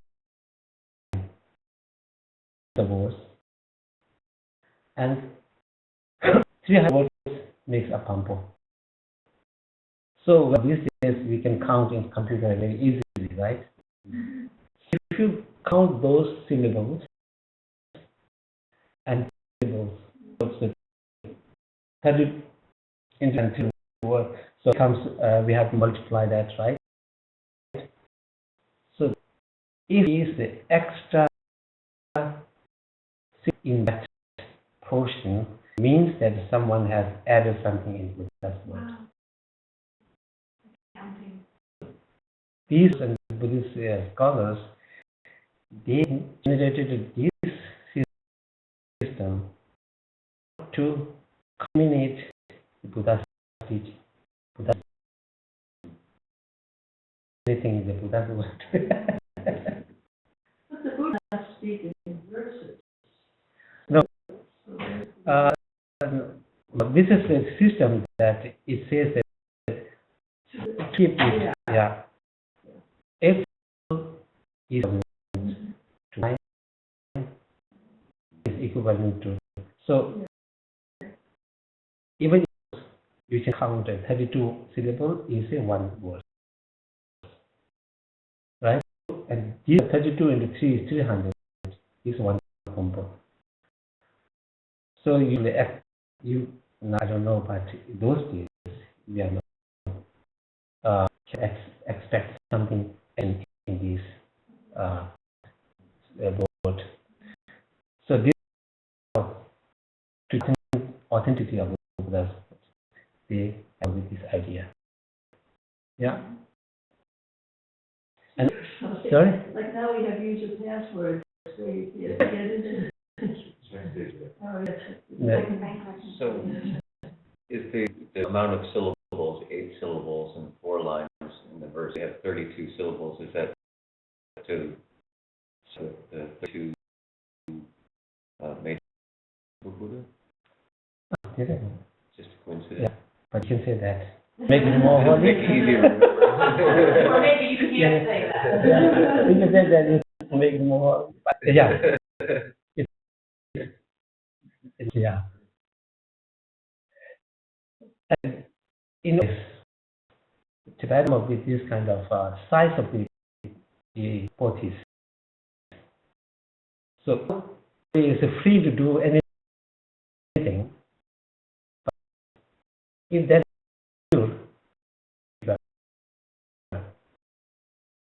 big one, and Tenngyur will be smaller to that, and then little to that, and it will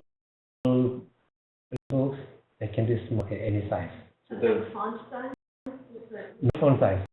Like the The size of the paper. So like a banana leaf, they would Yeah. expect them. So when you go to an altar in the old Tibetan monasteries in Ladakh or somewhere, you can figure out, oh, this should be Kanggyur because this technical. This should be Tenngyur. This is this size, and the Sungum written Tibetan scholars, okay. And these might be the ritual books. But no one is saying that if you want to make big, very big, if you want to make small, very small. But they have this kind of generated to make it not only this size, but to make respect to each other. The foremost, then in colors, then Tibetan colors, and ritual things, everybody uses it. So Why did they take it away then? no one can order anybody, you know. Yeah, this is it's difficult. And people they don't have that also. Even they don't know. There's a routine or something like that, and they don't take much care. There's a reason behind this is big or small or something like that. They say, okay, this is special. Yeah. Okay. This okay now.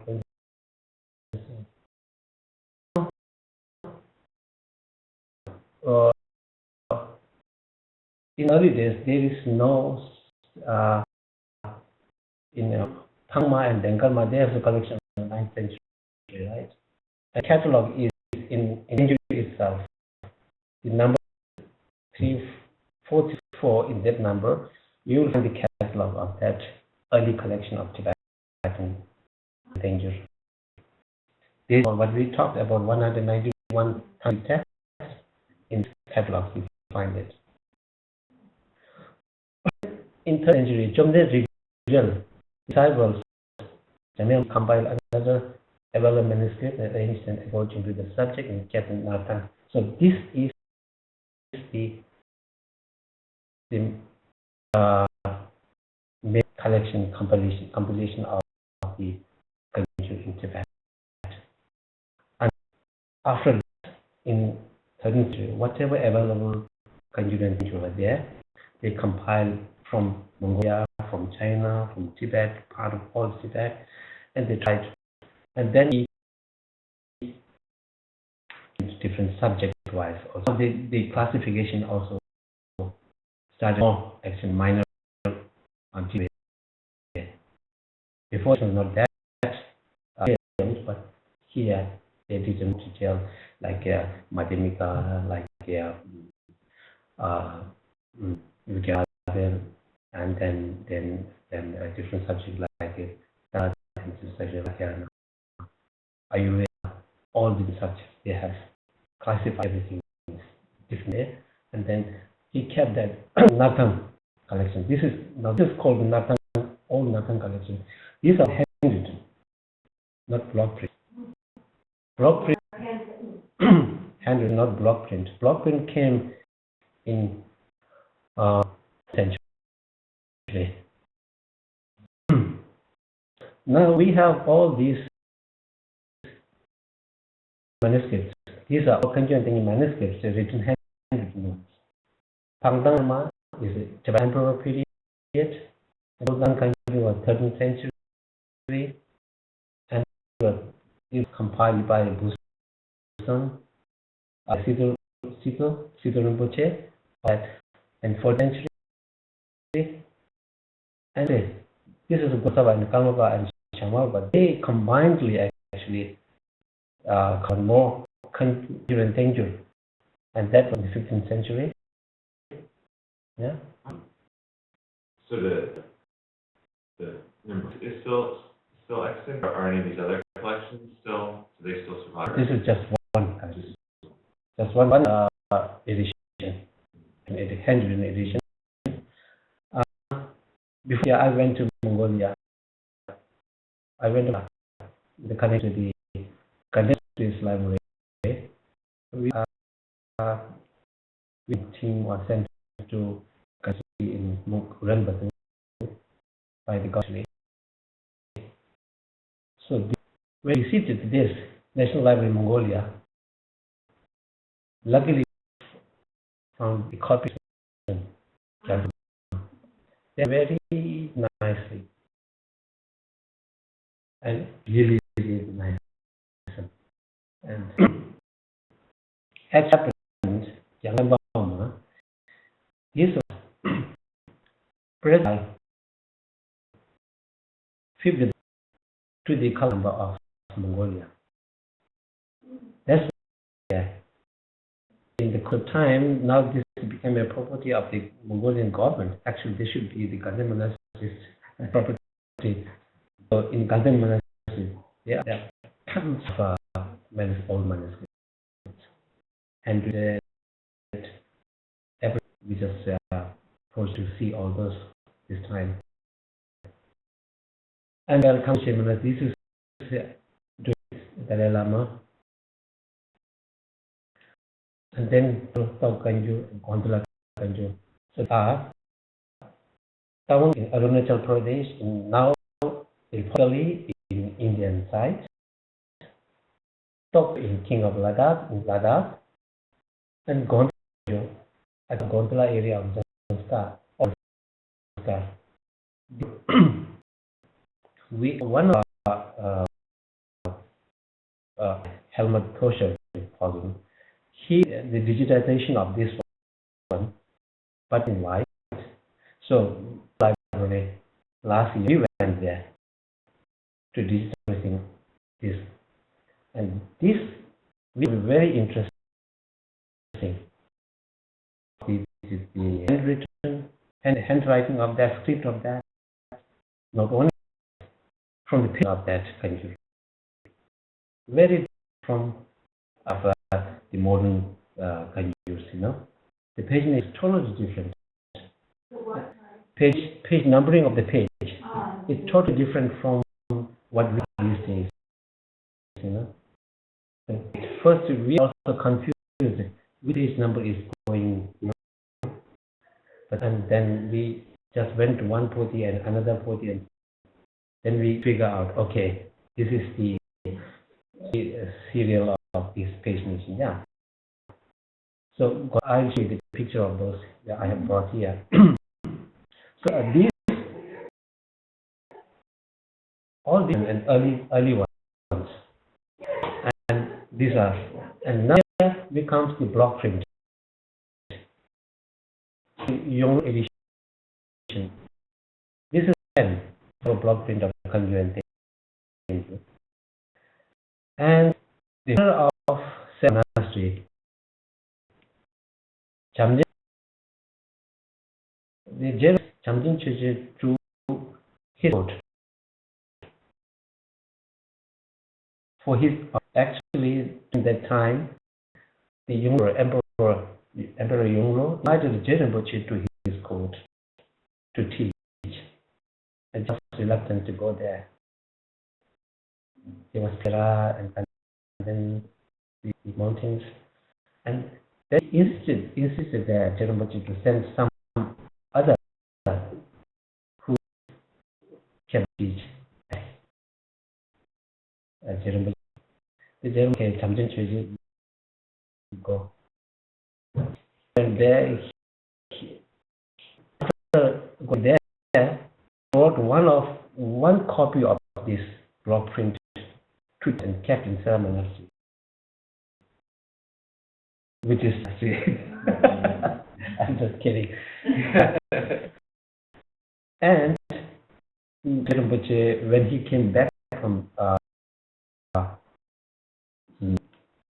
back to in 1419, before his death, Chamjin Chöje built one and Chamjin Chöje built Seven Monastery in 1419. That's that Rinpoche died. Yeah, that's year they retired, and Chamjin Chöje also did all the after that, and that the actually came into the practice due to the and now one of these copies in Sera, actually they should be there, but I don't know whether that is right. It's there or not after this kind of thing. And another one is the Emperor Yang Li. This was over China in 16th century. Then in the Kanggyur print, and now block print edition. Old Nang, which was filed by Charles in 13th century, was all handwritten manuscript.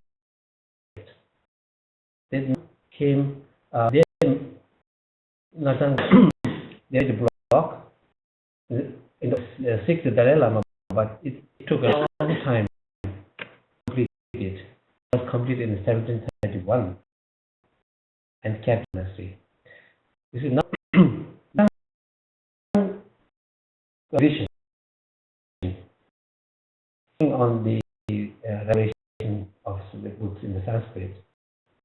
We came across, we have the feeling that this young edition has also relation to the Sanskrit.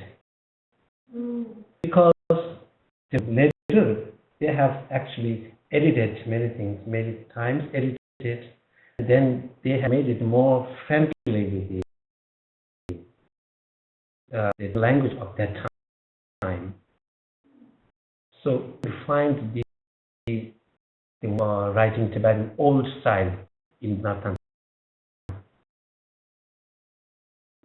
Yeah, for example, Tatar we call it in many.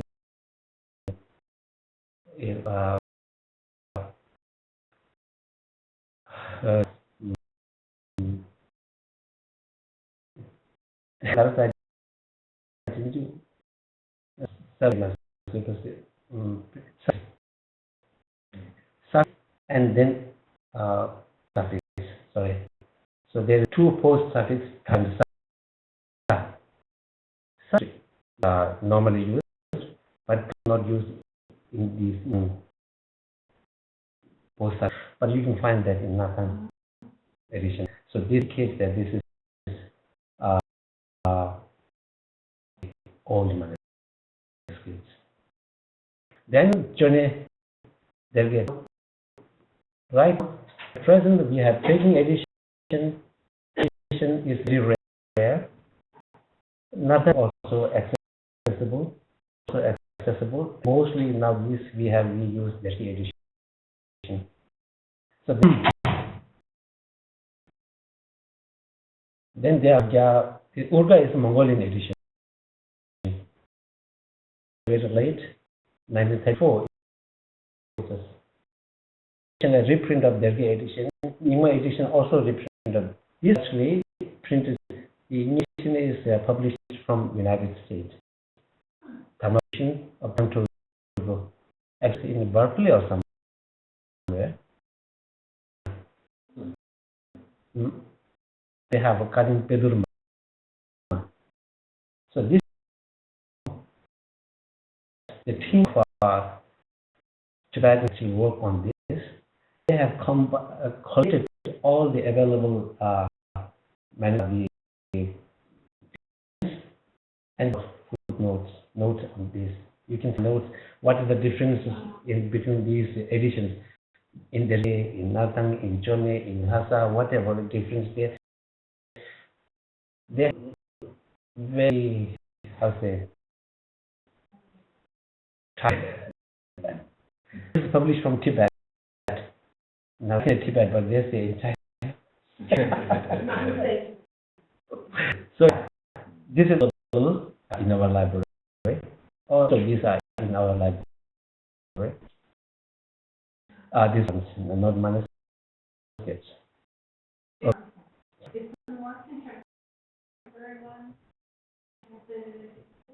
Which one? The number 12. No, this is Tibetan. Yeah, only Tibetan editions. They have collated all the editions together, and then they came up with the notes of the renders, readings. Yeah. These now from the period to, and then teachings come up, then to Tibet, then how they pile all together in manuscript form. Then 14th century, how they have the Chinese emperor actually did block print of those, and from then block prints came up till today. Now we have digital form everywhere. And one thing, that in Boston these days, they are TBRC, Tibetan Buddha. They have tons of Buddhist text in digital form. You can go to TBRC and then you can log in there and you can read if you want some text. You can search and then you can use those for the reading purpose. And if you don't get the access to the text, you can just make a login address in there. They log in to you, and then if you want the whole text, you can just download it. It's very easy. And if you want, there is Asian classics. They have Tenngyur all devices in the online. Columbia University also have the Tibetan box. Have all those.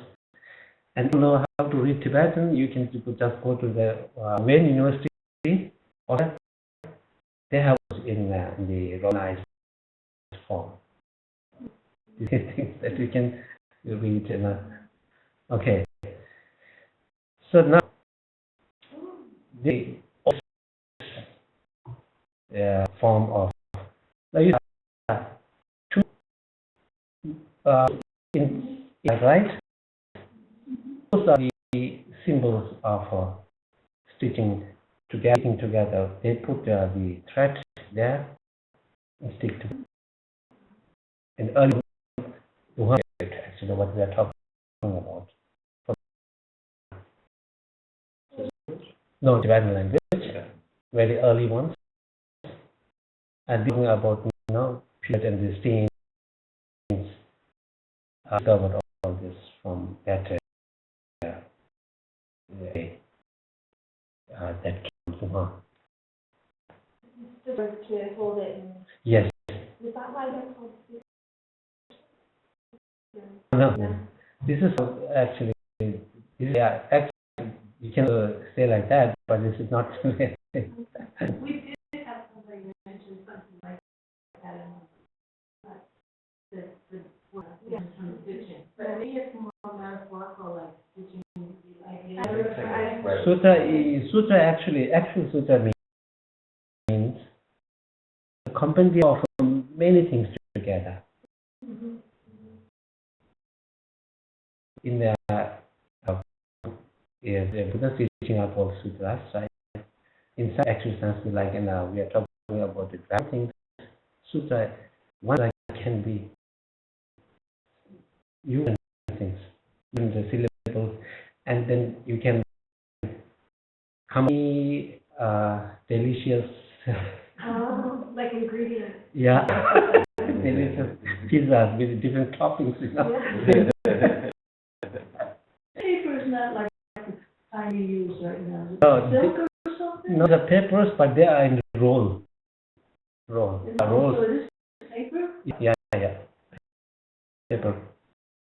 They use the leaves, you know, and what bark or bark.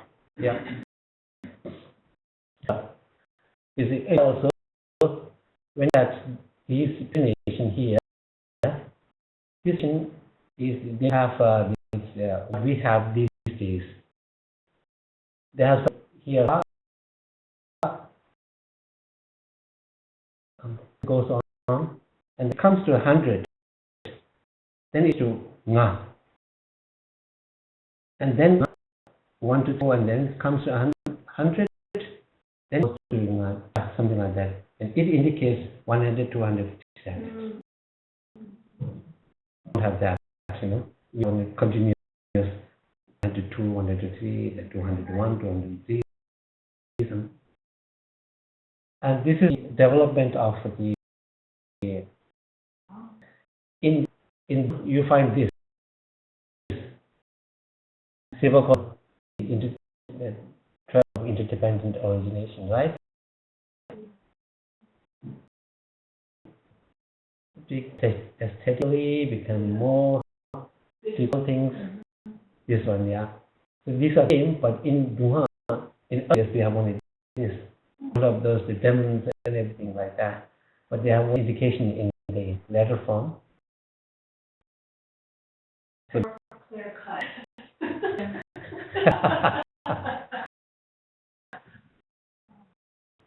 so I was talking about this one. This is Himachal Pradesh. And this is 13th century, I can say that.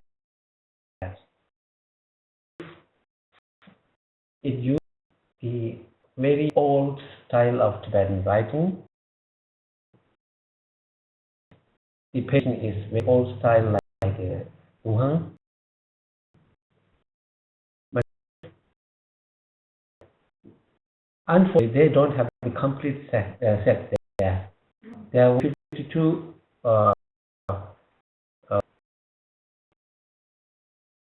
words. And in other part of Ladakh, the 3 person to that place, Ladakh, to read that, to digit, and we want to make the whole complete set of that. This is really old. And during those days, then the owner of that is manuscript. He told me that during those days, carried to receive. They have many set many. So John said is sitting in one monastery or temple or somewhere there.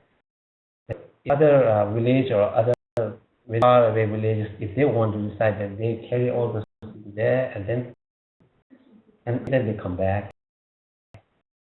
So there is a problem with the political problem and then India become independent. Then they become state, honor. So they thought, this belongs to me, and half of this belongs to us, or something like that. Should be the 108 volumes total, is that right? Yeah, even it depends. Sometimes they're 103, sometimes 101. It depends. It is not actually restricted to 108 or something like that. Okay, this is one of that. Here I told you that it is something, you know, ka, then ka, and then it goes on 100, 100. Then we figure out, okay, this is 300, this is 400. Between, No. yeah. And then this one is from monastery in the western, you can say central Tibet or something nearby, Shiga, northwest, but from the Shelter monastery, they have this manuscripts. This is I took this symbol from TBRC website. They have this whole now blog of edition.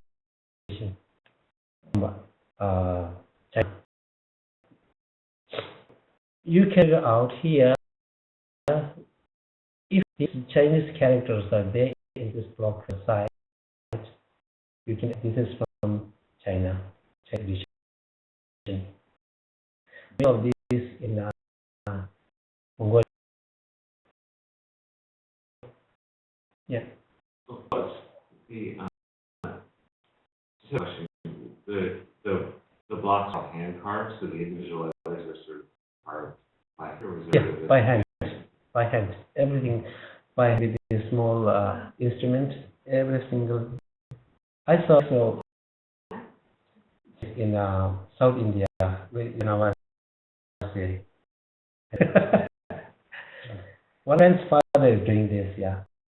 It's actually the same monastery. One of teacher in Sarnath, he asked him to do in the 1970s and 80s.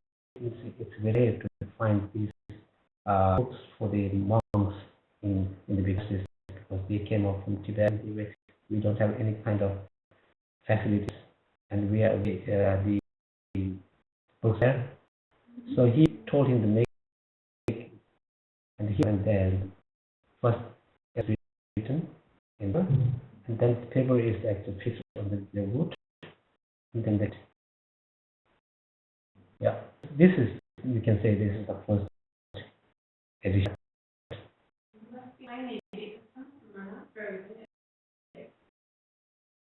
Yeah, very, very fine, very sharp.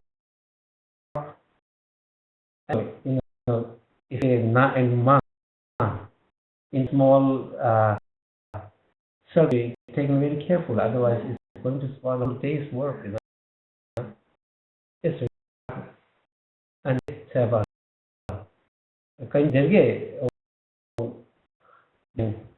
one this is that in Kanggyur they have printed in red ink, they printed in black ink. Yeah. So this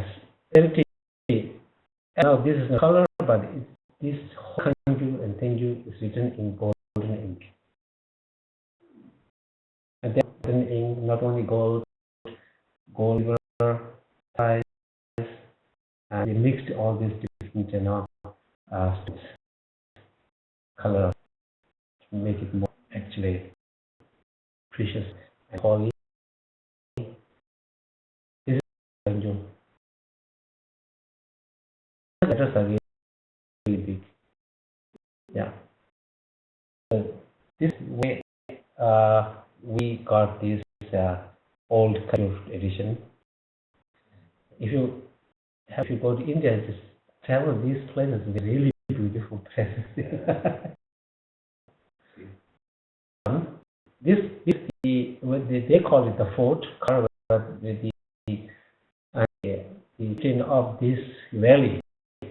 Actually, to stay here, and this is 6 or 9 story there, and now this is almost finished, and this guy is to the government, and he is staying down here, and we did all the work down here in his house. So he did actually this area.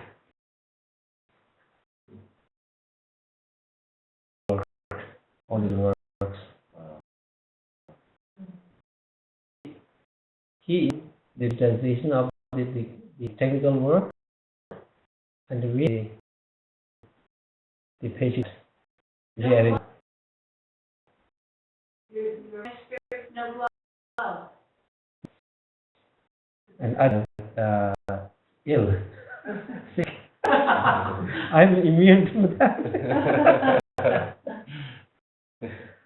Because the museums for the textiles, they Yeah, always yeah, love it. yeah. But we don't have those facilities, but you do that. I get a lot. Yeah. Are there, I'm taking a whole question.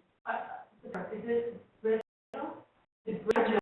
Oh, yeah, very strong paper, very thick, very good. So And the fire is strong. so this is the library, our library. All this Tibetan, Kanggyur and Tenngyur here. The people who we tried to make this more traditional in Tibetan section. It's not a part of it. Maybe I have no idea about that. So this is how I stop here. It's all. It's yeah, welcome. And I thank you for your courage to listen to me. Very good. I have a question about Sure. is your thesis, I think you said, is on Kamala Shila, the debate of right? So Kamala Shila wrote 3 stages of meditation, Yes. right? Yes. But I think only the second one is in English, is that right? Or the first 2, or the first and third not translated to English? Oh, they have translated that, I think. But, I'm not sure. But yeah, I have to say these 3 stages are the main and to Hashem. I could be wrong with this, but I think there's like a teaching, like a book that's written by the Dalai Lama that incorporates all 3 stages. Oh, So it actually, I think it has the original Yes, text. but the 2, I think. The middle one is always there. Yeah, the middle text is in The English. middle text is all is Meaning is, Yes. about the meditational things. yeah, the reason why Yeah. insight It says well, that. the reason why Hashan is wrong to say very distinctly. So that is how he wrote this. Yeah. Came with this book. Yeah. Yeah. Question. First of all, I want to say thank you for your presentation and thank you for the work you do, because you all are grateful for that work. I didn't realize we were going to be asking questions along the way, so my questions from back early in your presentation, and you were talking about the debate with Yeah. and this is about, we were talking how difficult, language, getting the language unified. What language were they debating in when they were having a debate? What language were they? Okay. They have translators that time. And Yeah. is there any chance that the No. translators need to be, because they both think they won. No, they didn't say anything that I want. No. The follow Hoshang, they said Hoshang won. And Kamala is always that Kamala Shila was one. They said, argument of that time, it mentioned Kamala Shila won, and Hoshang went back to China. Yeah. Earliest Tibetan document of that time is Bashe. What is called? It's only tells you about that period of time, the king of that period, 2001. And these debaters came up, and not only that, you see, Sakyapada. You know that was one of the most famous scholar of Sakyapada of the 12th century. He also said Hashem is wrong. A lot of reasons behind that. And Jeremy also written in the Umabhasadi, the commentary on the Madhyamika Avatara, the Rinpoche, also written there, Japanese. Not true, but the name. Because one thing that his interpretation of that way of meditation was strong. But he got these from the Indian scholar,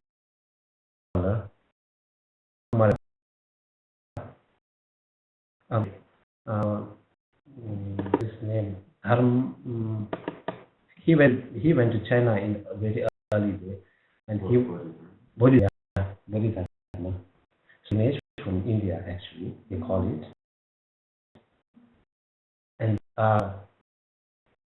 in China, of patriotism, one teacher to another, the film Hunan, here he developed it very a great way, motivated many Chinese. China was also a disciple of that lineage. He could understand correctly that. And Tibet, and then he taught the Tibetan, and the Tibetan busy. Okay, just lay down, do nothing, and give you food. Okay.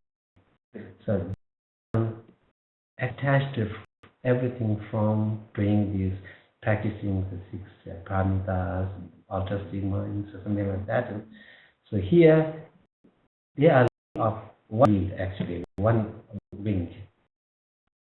That is the pattern. No? There, but the practice not there. So these, they should go together simultaneously. That's what he criticized him. So one way he is going, and then instantly you will get this. This is his